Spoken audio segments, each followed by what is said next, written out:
Hello everyone, welcome back to the lab and also welcome to a new video. First of all, just to start, I kind of have to apologize. Last video was a little bit negative in terms like the whole vibe of it.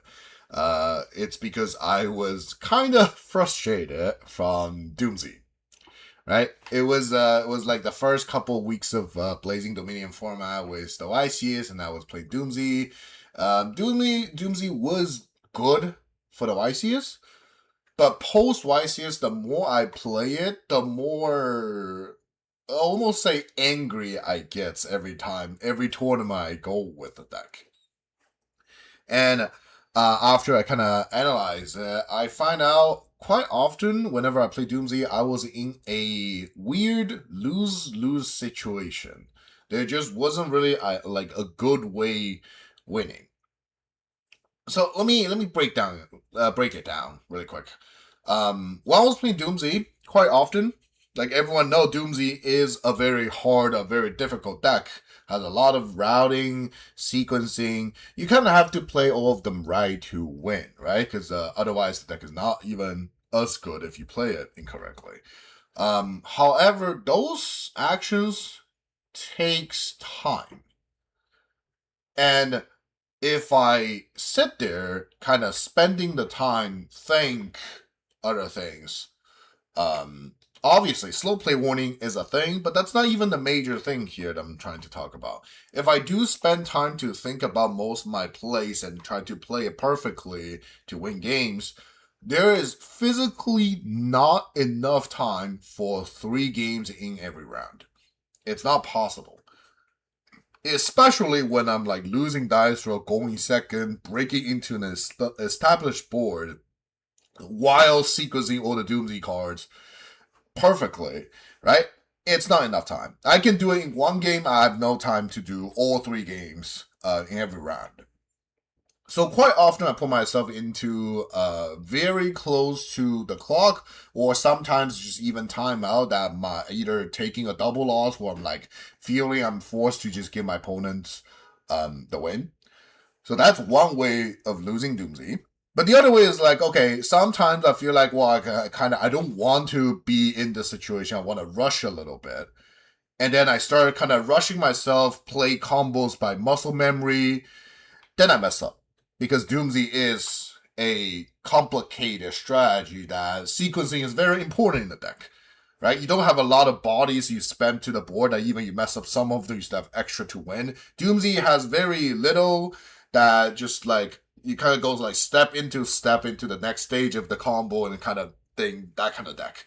So whenever I muscle memory, I miss like things, I misjudging things.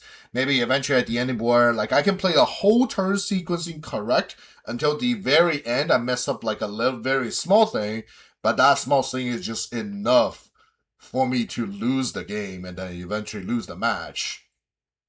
And that hurts. Like this also snowballs really quickly. Cause like one round I can be that can happen, right? And then it will hurt my mental moving into the round after. And every round it's more likely this happens because I can play DoomZ perfectly for the first couple rounds. But what about 5-6 rounds into the tournament, right? Am I able to perform as good as I wanted to be while within the time manner? So the more tournament I play, the more frustrated I get with DoomZ as a deck, because it's just not possible to play it perfectly every single time while not being timed out. So, I was, like, since YC's Columbus, I have not got nearly any results with DoomZ for a couple weekends of, like, locals or regionals in a row. So that's why last video was a bit frustrated. Like I kind of almost like feeling just want to get the video out, get the deck out for content, and just don't worry about it. So last weekend I kind of gave a last try for a case tournament in my area, and I did horribly again for the reason I said. So last Sunday I switched. I gave up DoomZ, and the thing I picked up was Kutu. So let's hop into it. I played a remote regional with, I think hosted by Core TCG. It was about like 115 players. So it was 7 rounds cut to top 16. But because we're so close to the line of 128, it's very hard for X2 to make it. So majority of the top bay was just X1. I was X2 at the end. However, it wasn't really like because I lost a lot of them. My first loss was against a DoomZ, which is also someone who's good at a deck, but we are in the same situation where game 1, because I won dice roll and bricked, so I passed the turn with nothing. Then we played a very back and forth game 2, so we kind of timed out game 3 that he couldn't really set up the board perfectly all the way. I couldn't really break it easily, so I kind of just have to give the win to my opponent because he was on lead a little bit. That's my first loss. I feel like if we grind it out, there are odds I can actually win the game. Well, there are solid odds I can win the game and then the match. So the first one wasn't really like a true loss. The second one was like, well, I queuing to one of my friend who was also doing war points, so for the honor, I just give it to the win to my opponent was I even playing. So those were my technically 2 losses at the remote regional. So overall, for the rest of the matches, I think I 2-0'd nearly everyone, which kind of boosted my confidence a little bit back. And then I guess I'll talk about the list a little bit. It's like a little weird because I was both testing new things and at the same time missing some cards. So you will see some weird ratio that I'll also talk about it later. For the engine part, obviously, the standard was like 3 rotary, 3 Kewl, 3 Reco, 2 mix, 1 clip, 1 field spell, 3 KTS, and an overtake. These are the standards, right? And I played 1 copy of Duelist Genesis for, I think 1 is enough. I do want a little bit higher engine count, but I don't want to play more Genesis. Because I don't think Genesis is like, starting the second copy, it's no longer a skiller card. I think out of all these, the only number, I like to play 2 Mix, as Mix is one of the worst starter due to her level. So everything else, I think pretty much is the standard ratio, right? The thing I play kind of differently than others are 2 copy of Desires.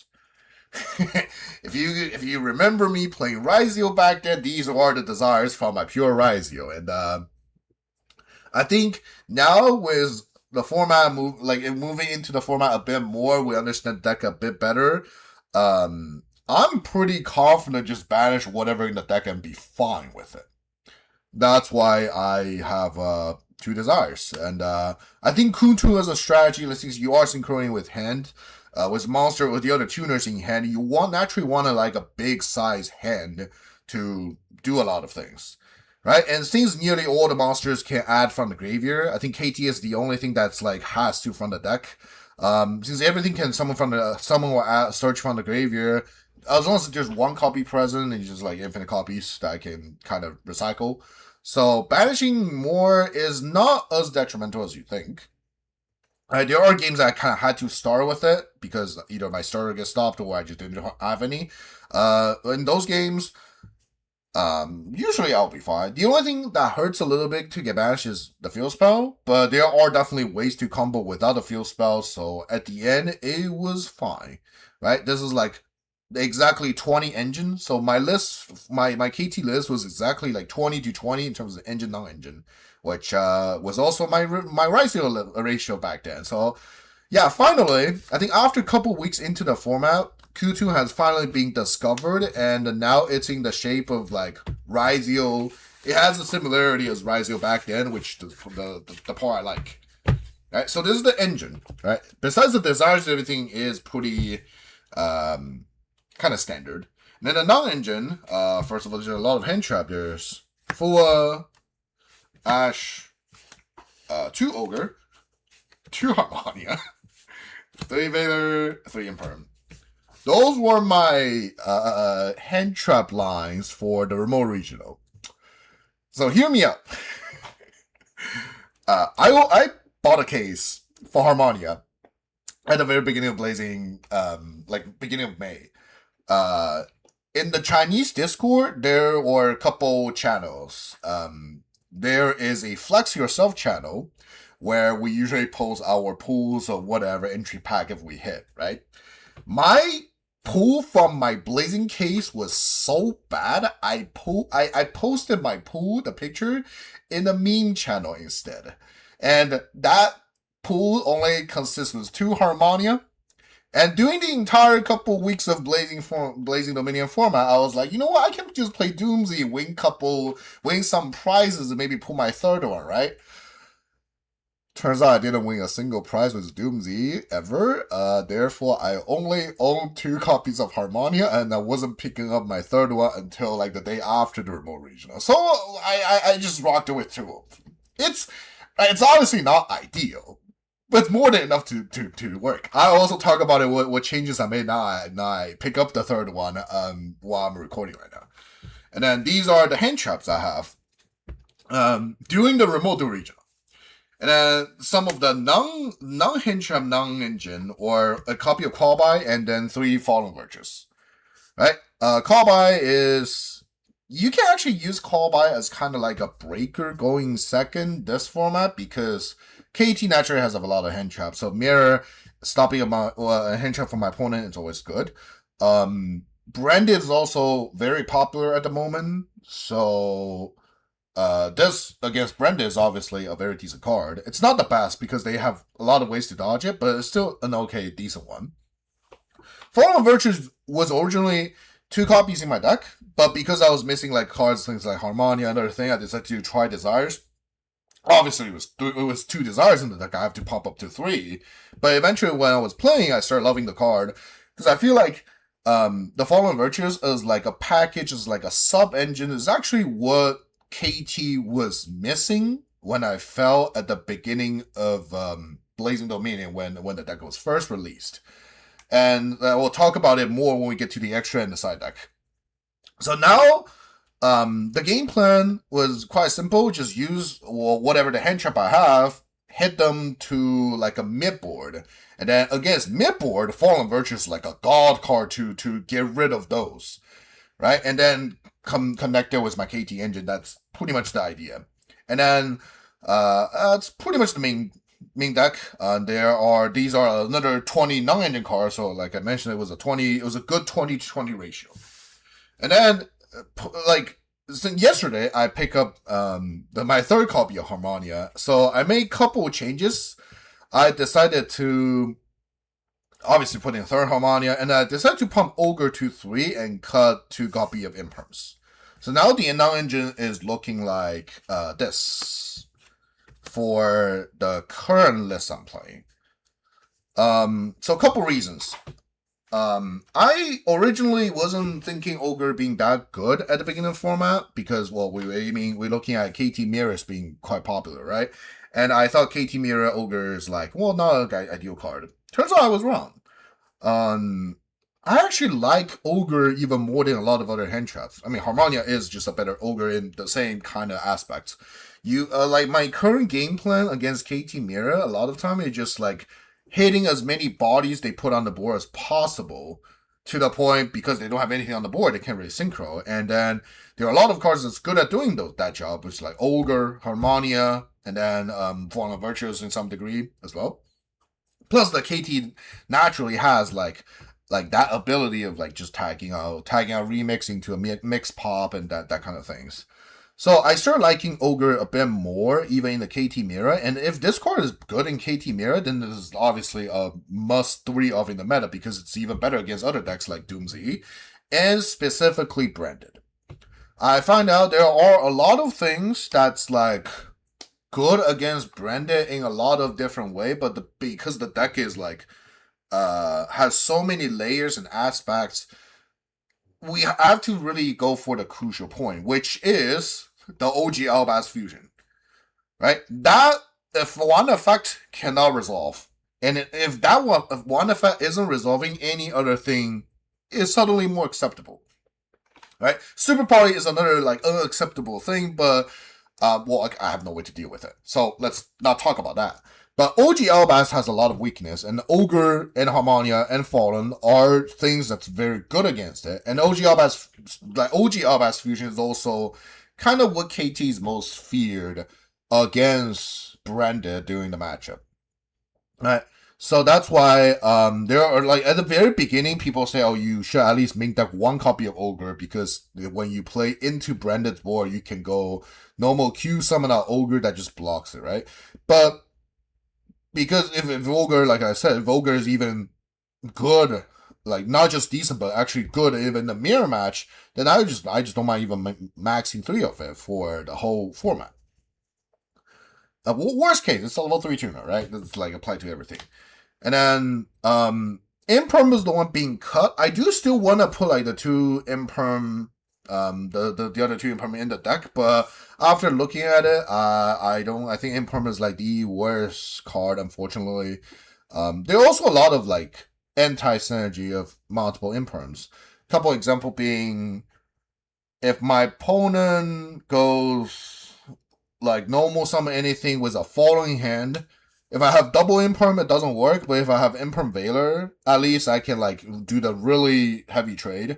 Because it happened yesterday, will be like, I think it was my opponent go to normal Luber with a following hand already. They just want to go for Branded Fusion, and then a single copy of these doesn't work. I need at least 2 copies of the combination of these. But double Imperm also doesn't work here in this situation against like normal summon effect plus Fallen, right? So at the end, I was like, if I play only 1 Imperm, that will be, I will never draw double Imperm in this situation. And then I think negation hint trap is generally almost worse than the actual like destroying ones now. Because like even against KT Mira, I think nowadays I kind of just like let them resolve their effect, but I want to kill the body. Or I'll say I value killing the body more than just negating the effect almost. So that's why Imperm, I think it's overall, it's like the one that being kind of contributed least, so I just keep like kind of reducing it. Obviously, if I find out I need more hand traps, I think the second starter copy of Imperm will be the first thing added to my deck. But at the moment, I think this is like fine. This is also bring the deck to a very good ratio, because this is exactly 16 hand traps out of 40. So it's, if you good at math, this is 2 out of 5, which means my expectation is exactly 2 hand trap out of every 5 cards in the opening hand. Math, right? I'm not too good with statistics, but this is the easy way you can think about it. So yeah, this is the lineup for, at the moment, my current main deck. So then it's the extra deck. Let's do the obvious ones. 2 Trackmaker, 2 RS, 2 Remix, Crackle, Lawless, B2B, Zaylen, and then Visas. I think these are just all the standard ones now. Nothing of these are really explanatory. I did see someone saying like cutting Crackle or anything. I love Crackle as a card. I actually sometimes like against, I think, against my DoomZ opponent in the remote region I mentioned, I was winning because I was abusing Crackle as much as I can. I think I Prohibition called Jupredo, so I shuts off the level 10 rank 10 plays, and then I did a double Crackle rip. I got rid of both his level rank 4 and rank 5. So all he has left is the rank 8 play, but if that's the only thing I can handle with it, right? So I do like the combination of like just like having good information about their hand, their extra deck, and maybe even their deck, and then tackle with it for whatever. So I think this is still mandatory. I was debating between like cutting 1 copy out of the two Remix, 2 RS, just having like either one of these 2. I also do see a lot of people playing it. But after considering the other option, and then I do also see myself like maybe want to summon the second one. It doesn't happen often, but it can happen. So at the end, I'll just be like, I don't think anything else is coming up, so I just have these. It's fine. And the big reason why is I have a very specific targets for my Harmonia now. My Harmonia targets now are these three: Malone, Lulua, and Ecclesia. Right? A lot of people will think, oh, you play Ecclesia only because Fallen Virtues. That was the idea at the beginning, but the more I play, the more I realize these are actually the real targets for it. So one by one, Malone is easily explained. Well, it's Malone for Harmonia. Lulua is specifically for Mira and weird hands where I think I need a level 1 tuner present somewhere, because the use of this is Harmonia Ascendant and end phase summon out a Veiler. There are people playing a copy of Dogmatica Ecclesia, so you can send this and then get it at the end phase, get a Fallen, and then Fallen Virtues. You search it, you use it, send it Albion, then reset the second one to do that thing. I don't like Dogmatica Ecclesia as a card, because you are also, even when you're going first, you're putting into you can only special summon tuner restriction. So even I comboed, I have extra deck monster on the board. Most likely, I'm not able to special summon this Ecclesia to even get my Fallen Virtues at the end of the whole combo. So drawing it is just completely detrimental. Plus, it's another card. It's a card that I kind of have to keep it going second, because the best use is Harmonia sending Lulua and Summit doing their end phase turn 0, get my Fallen to start my turn.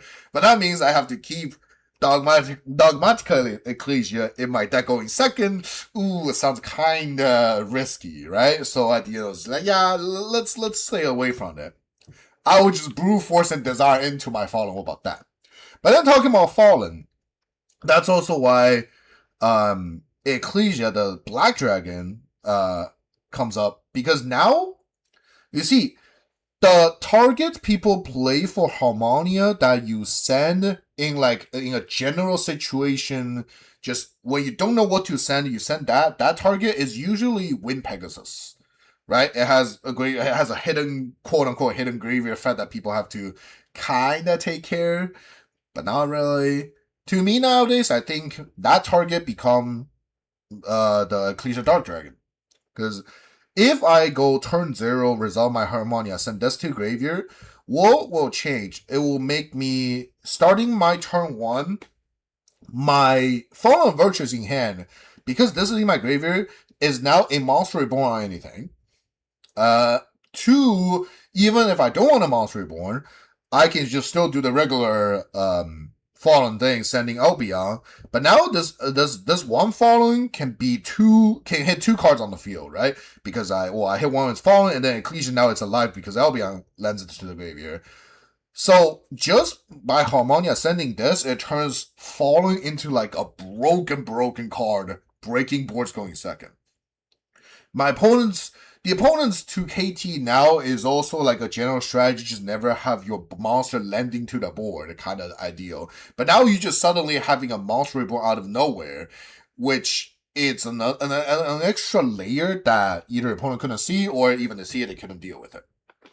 Right, so if it clears the Dark Dragon becoming the target I send randomly in general when I don't need to send anything else, then I don't need to play Wind Pegasus. So that was the logic, and that kind of just like saved the room for me to have 2 Remix 2 RS, which I guess now becoming, at least the second copy of these happens more often than me ever sending Wing Pegasus over Ecclesia now.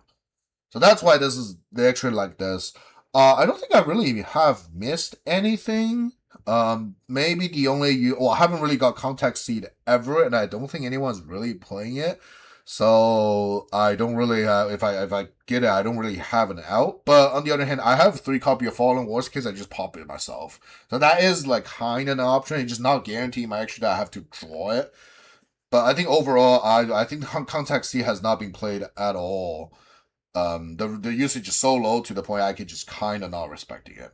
So that's pretty much the extra deck. I think the addition of this like Fallen Virtues package, along with the synergy with Harmonia, is filling what I felt KT was missing at the beginning of the format. So yeah, this is the extra deck.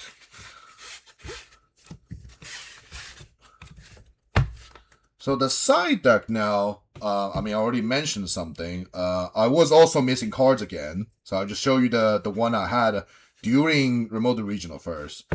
First of all is a copy of Reframing. Yeah. 2 copy of Droll for random rogue matches. Not say rogue, but just like less, like mid lower tier in the format. Things like this is a good thing against DoomZ. And then against like nearly all the power per Tron kind of deck, this is also good. Randomly attuning to Mitsu is also good. And then, well, there might be a lot of other random rogue deck you don't think of. You just can't even name now. Random hurts by Droll, so I just have Droll. I was missing cards for my side. We'll talk about, so that's why I put in 2 Bell as fillers. This is becoming like the worst and worst card in my opinion in the format. Specifically because the matchup against Branded. You think, okay, Bell is probably pretty good against Branded, right? Not really. Like, it going first, it's like, oh, when they go first, it's like a bad Veiler kind of thing. They go Fallen White Summon, you can negate the Fallen White, or like even the Synchro, you can negate Ecclesia. But all these things are like, when Imperm is not even that good, you're doing the job of Imperm. And then if they do have a Black Dragon and Ecclesia, I'd rather just like Ogre or Harmonia it instead of leaving it to the field. So Bell is like, eh. And then, yes, it does preventing my opponent like reviving an OG Albas in different ways from their graveyard in my turn.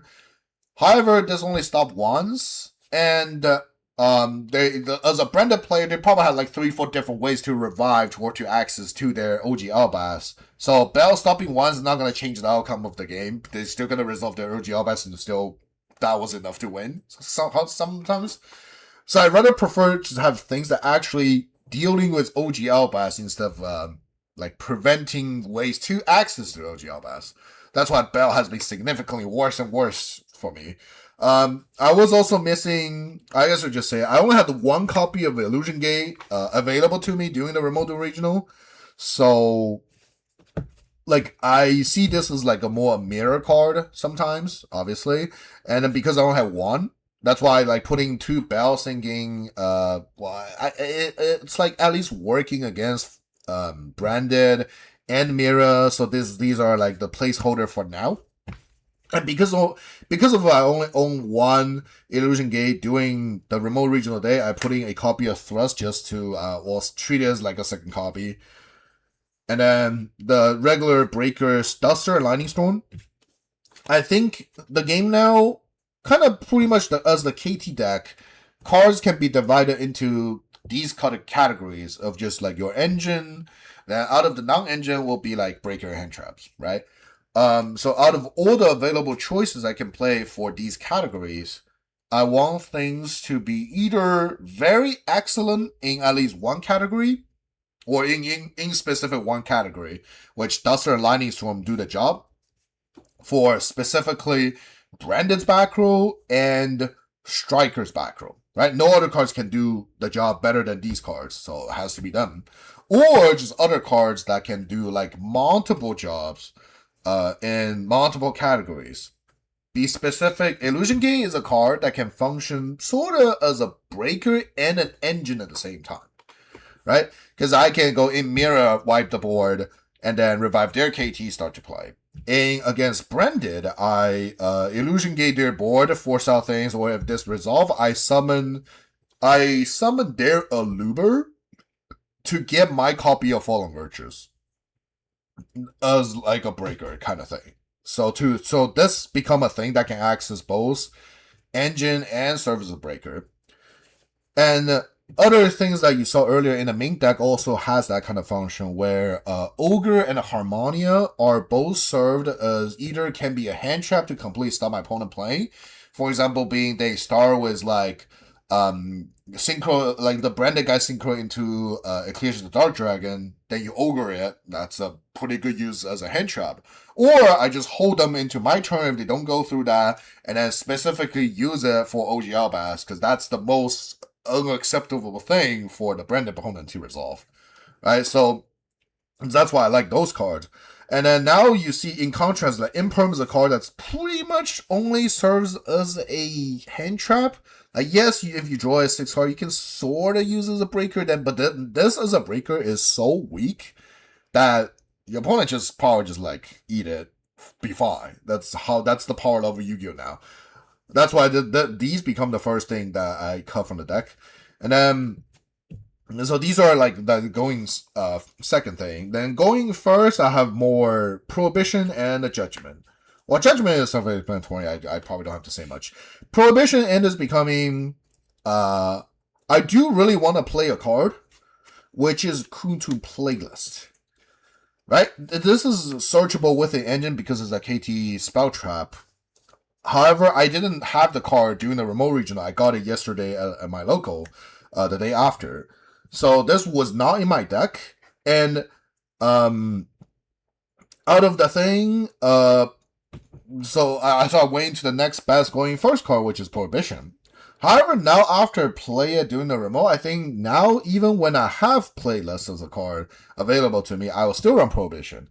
Prohibition is different than other thing, which we are in a weird format where there are just crucial pieces in our opponent's deck. Even if I don't see their hand, I can probably blindly call it and be effective. Be specific against Branded, I just call OG Fallen of Albaz, right? Because Fallen Y is treated as OG Fallen Albaz in the rules, so it blocked both of them, which shuts down nearly 80% of their deck. Right? Even I have failed to look at their hands, I will just slam the cards and calling OG Albaz. Works well every single time. And after that, it's just a protection war of make sure they don't use their fallen virtues to hit the Prohibition. Just protect Prohibition as much as I can, then I can win the game. And then against DoomZ, I can go call Geppetto. Geppetto is the only thing that just like is trading so favor for my opponent that even I saw their hand, I know they don't have Geppetto naturally in their opening and they're not drawing it, but they probably have so many engine pieces that can access to Geppetto. Without Geppetto, the DoomZ going second is quite hard to break into KT if you know how to interrupt the DoomZ well enough. So that's why like Prohibition become the better going first choices. Even now I have playlists available. Like the only counterpart I tested before was DD Designator. It doesn't do as the impact as Prohibition does. It's only just a rip one from my opponent's hand. However, I kind of just stop even calling things that's already in their hand. I just call their crucial engine pieces. So that's why DD Designator is like, I think now the inferior choice is to Prohibition because of how the format is. And then, I guess since I mentioned Playlist, I'll talk about this a bit more. Now I have a copy of Playlist, and I got my second copy of Illusion Gate. I replaced the 2 Bell with these 2 cards. Playlist as a thing, it's like at the beginning, people think it's not as a good card because what's the only quote-unquote bad KT card. However, there are games where I see my opponent's hand, I know what they're drawing, and I know putting more monster to the front row is not gonna helping it. It's not gonna be enough. This is where if Playlist is in my deck in this kind of situation, I can start pivoting from the monsters to the back rows, right? I faced someone who used that in the YCS, and turned out it was pretty effective. Why? Because he saw all my hand was filled with like Krong and Super Power and other things. But now when he shifted everything to the back row, all I have to do is holding those cards facing 4-5 back rows. The game went a lot harder for me when I was still on DoomZ. So now with KT, yeah, I want this to be in the deck for as an option. Right? It is a thrust target, but I guess we'll talk about thrust as a card. I don't think this is like a good card at all. This is only a placeholder now here because I still not have my 3rd copy of Illusion Gate. I will be picking this up, I think, this coming weekend. So until this weekend, this is like a thrust as a placeholder. Thrust as a card, the issue is going first. Yes, you can set playlists, you can maybe set imperm. It's not strong enough. Right? There's also a common strategy against Kuntu is breakers. So there are odds your opponent just never hand trap you to the point thrust is a deck card. So it's just worse than actual thrust targets that you can play. And then going second is also a bit weird. Because like, yes, this is an okay card going second. It can fetch engine, it can fetch like overtake. But if this card only works going second, I prefer to just this become like the actual targets of a lot of the actual targets of thrust. There is also like Joe isn't popular in the format. Or Joe, I would say Joe is in everyone's deck. Most of the time side, but Joe isn't particularly a good card against KT. It's okay. It's not great, right? Like I shouldn't be if I'm playing. I'm probably not even siding Joe in the KT mirror, but I do respect people. I do expect people having Joe. Like I won't be surprised seeing my opponent draw me I am playing KT. Thrust is a card that gets drawn very heavily going second. Since like setting the thrust target going second, you probably just barely ever resolving the card, right?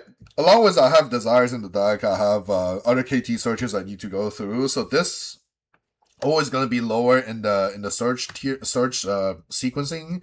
So this like if draw happens, having this in my hand or in the deck will be even more detrimental than rather just having like the actual targets of thrusts, right? So at the end, it's just like this will be a third copy of Illusion Gate. I just don't have it yet. So right now it's a placeholder.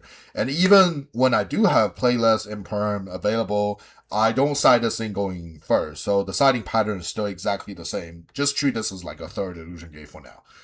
Yeah. So this is pretty much my whole the list I used for remote duel, and then post regional the changes I made to the deck. So overall, that's let's just say there's other things. Yeah, I forgot. There's other side cards I thought about it. I think out of all of them, Magnum was one of them that's like kind of was being played a lot in other people's KT deck, but I was not choosing at all. Bestials are good against Branded, yes, right, but they do fall into the category where sometimes hitting one of them is not going to be enough. Mag is the only one that can quote unquote hit two things. However, it's still not enough because if I draw Joyce one by itself, it's not enough. And then putting a level 6 body on the board that's also Dark or Dragon can sometimes fall myself into some random OGL or Super Poly range that I'm not supposed to be. And then the best target to search of Magma now is actually most likely Harmonia. However, in the specific cases where I think against Branded, I valued your back row being more threatening a lot of time because they nearly guarantee having Retribution plus Fallen Virtues along with potential Super Poly or Kron they draw, right? I think I need to have as many things to clear their back row as possible, but if I summon Mag, 3 out of my 4 back row wipe lightning storms are not live anymore. So these two have pretty horrible anti-synergy to each other. So at the end I was like, against the Brenda as the matchup, which is like the more popular and more annoying matchup for the deck, I think I value these more than the Mag. So if this is not even like that good in this scenario, then there's not even good matchup for Magma to be existing in my deck. So that's why I was just cutting Mag completely. And then I don't think I have ever missed it. So yeah, it's fine. So yeah, this is the whole Kutun deck. Let's just say I have lost a little bit of my confidence while playing DoomZ, but now I'm picking up playing KT. KT obviously is a good deck.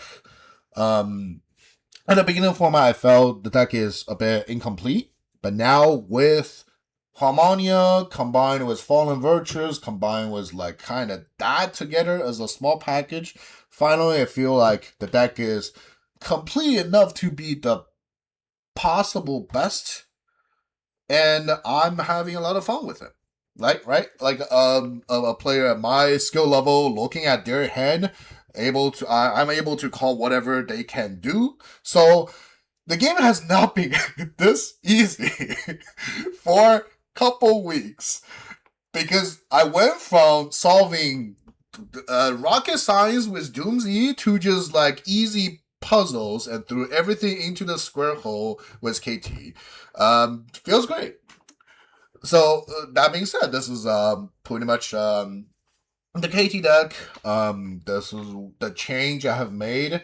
Kind of like a follow-up video from the last one, since I wasn't too satisfied with the last video, along with kind of the performance during those weeks. And then moving forward, I think now finally I feel I'm good enough for the Blazing format that probably it's time to start learning Chaos Origins, start prepping for WCQ in next month. So that being said, maybe there will be more content. There isn't even any tournaments around for me anymore, so we'll see. So that being said, saying again, I appreciate all the people met me and walked and talked to me at the YCS, and then also all the people in the comment section down below for all the videos. I appreciate y'all here with me yapping for a long time. And that being said, I appreciate, and I will see you in the next video. Goodbye.